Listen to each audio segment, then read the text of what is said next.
5 अनाथ बहनों का घास घर और कूलर। इस हिंदी कार्टून वीडियो है दोस्तों। सभी दोस्तों को जय जोहार। चलिए दोस्तों वीडियो स्टार्ट करते हैं। 5 अनाथ बहनों का घास घर और कूलर। क्या सीन है भाई, जबरदस्त। मैंने घर की छत पर घास लगा दी है। तुम चारों घर पर ही रहना और अपनी छोटी बहन का ख्याल रखना। माँ, आप कब तक वापस आओगी पिताजी का इलाज करवाने के बाद? जैसे ही डॉक्टर उनका इलाज कर देंगे तो मैं घर वापस आ जाऊंगी।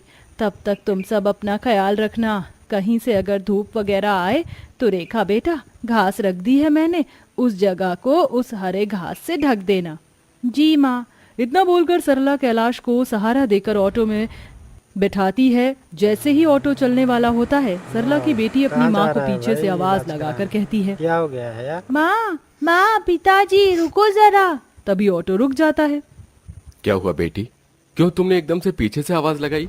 माँ, पिताजी मैं आपसे ये कह रही थी कि आप शहर में जा रहे हो तो हम पांचों के लिए वहाँ से कूलर ले आना, क्योंकि हमें बहुत गर्मी लगती है। ठीक है बेटी, मैं तुम्हारे लिए कूलर लेकर आऊंगा। कैलाश के इतना कहने के बाद ऑटो चलता है, जिसके बाद कैलाश और सरला शहर के लिए निकल क्या जाते बात हैं। है बेचारी पांचों बहनें अकेले ही घर पर रह जाती हैं। वहीं ऑटो वाले ने इस थोड़ी वीडियो का शराब लिंक पी आपको रखी थी। डिस्क्रिप्शन शराब बॉक्स के में मिल नशे में जाएगा उसे बीच दोस्तों, बीच वहाँ में से नींद जाके भी आ रही आप थी। ओरिजिनल वीडियो अरे देख भाई साहब, सकते हैं। ये क्या, आप किस तरह से ऑटो चला रहे हो? थोड़ा सही से चलाओ। आप शांत हो जाइए, ऑटो वाला ये खुद ही गलत चला काम है लेगा। भाई, शराब तो अरे पीनी नहीं चाहिए भाई साहब, परेशान क्यों होते हो? मैं हूं ना, आज तो मैं आपको आपकी मंजिल तक पहुंचा ही दूंगा। इस तरह अचानक से ऑटो वाले की आंख लग जाती है और सामने एक बहुत बड़ा ट्रक आ जाता है, जिससे उनका बड़ा एक्सीडेंट हो जाता है। अरे अरे, ये क्या हुआ? इन लोगों का एक्सीडेंट हो गया। अरे कोई एम्बुलेंस को तो बुलाओ, वरना ये लोग यहीं मर ये जाएंगे। हुआ भाई, देखो तो दारू पी सही के कितना चलाने खून से। निकल गया है इन लोगों का। कोई तो मदद करो इन लोगों की।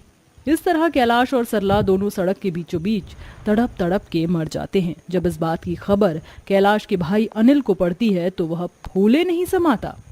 अरे भाग्यवान, हमारे तो भाग्य ही खुल गए। कल तक तो बस ये सोच रहे थे कि कब जाकर बड़े भाई का मकान हमारा होगा। अब तो वो परमानेंट के लिए हमारा हो गया है। ये क्या बोल रहे हो? ऐसा भी क्या हो गया जेठानी और जेठ जी को? उनका एक्सीडेंट हो गया है। जाने के बाद ये ही सुनते ही कोमल हैरान हो जाती भाई। है। पहली बार किसी भाई को अपने भाई के मरने पर इतना खुश देख रही हूँ। वैसे खुश होना तो लाजमी है, लाखों की प्रॉपर्टी जो हमारे नाम हो गई। इस तरह कोमल और अनिल फौरन अपने भैया के घर पहुंच जाते हैं, जहां अपने ही माँ और पिता की लाश के आगे पांचों ऐसा अनाथ नहीं है, भाई बहनें चला बिलक गया, इसका बिलक कोई कर गम रो नहीं है रही भाई। होती हैं। अरे अरे, ये क्या हो गया? मेरे भैया अब इस दुनिया में नहीं रहे। ये कैसे हो सकता है? मुझे तो विश्वास ही नहीं हो रहा। अनिल झूठ मूठ का नाटक करके गांव वालों के सामने रोने लगता है। हे भगवान, अब कौन देखेगा इन पांचों को? ये बेचारी तो इतनी कम उम्र में अनाथ हो गई। मुझे इतने साल हो गए, कभी कोई संतान नहीं हुई। लगता है ये भगवान का ही कोई खेल है। अब से ये पांचों लड़कियां हमारी जिम्मेदारी हुई। मैं इन्हें बहुत प्यार से पालूंगी। हाँ बिल्कुल, माँ पिता की तरह प्यार करेंगे। वाह, क्या चाचा बात जी, है। हमारे माँ पिता को बहुत क्या सफा हुआ सोच है? ये भाई। कुछ बोलते क्यों नहीं है? माँ, पिताजी उठो ना, आप तो डॉक्टर के पास गए थे। उठ जाओ ना माँ पिताजी। पांचों बहनें बहुत रो रही होती हैं, जिसके बाद अनिल अपने भैया और भाभी का अंतिम संस्कार कर देता है। लेकिन अब भी उनकी आत्मा को शांति नहीं मिलती, क्योंकि दोनों अपनी बेटियों से वादा करके गए थे वो घर लौटकर जरूर आएंगे। ये क्या, मरने के बाद भी हमें शांति नहीं मिली? लगता है भगवान भी यही चाहता है। मेरे भाई ने हमारा अंतिम संस्कार भी करवा दिया, फिर हम यहाँ कैसे? सरला और कैलाश की आत्मा भटकने का एक मकसद था, और वो क्या था वो तो कहानी में आगे पता चलेगा। तो ऐसे ही सरला और कैलाश की आत्मा भटकते हुए अपने घर लौट आती है, जहां वो देखती है कि अनिल और कोमल पूरा वीडियो रात के जरूर अंधेरे देखिएगा होने को दोस्तों, आई क्या होने में वाला है बेटियों को घर से बाहर निकाल रहे होते हैं। ये डंडा देखा है ना तुमने, कितना मोटा है? अगर अब तुम पांचों ने हमारी बात नहीं सुनी तो इस डंडे से मार मार कर तुम पांचों की चमड़ी उधेड़ दूंगी।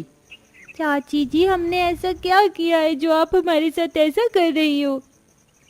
इस घर के अलावा अब हमारा है ही क्या? आप क्यों हम पांचों बहनों को हमारे घर से ही निकाल रही हो?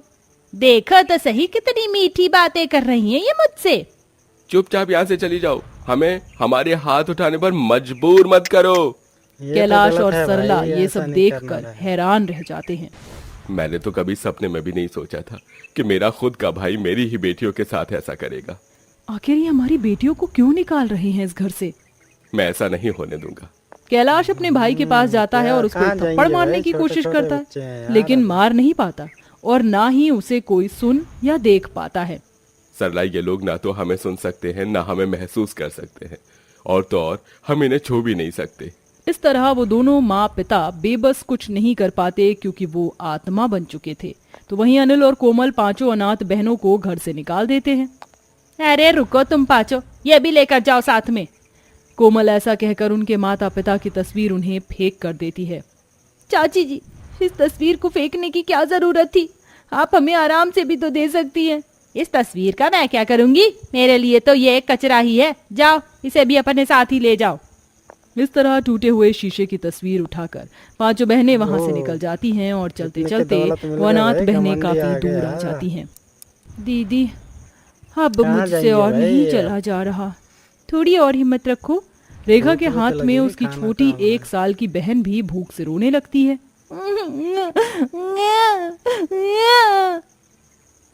परी को भी भूख लगी है। अब मैं अपनी पांचों बहनों को क्या खिलाऊं?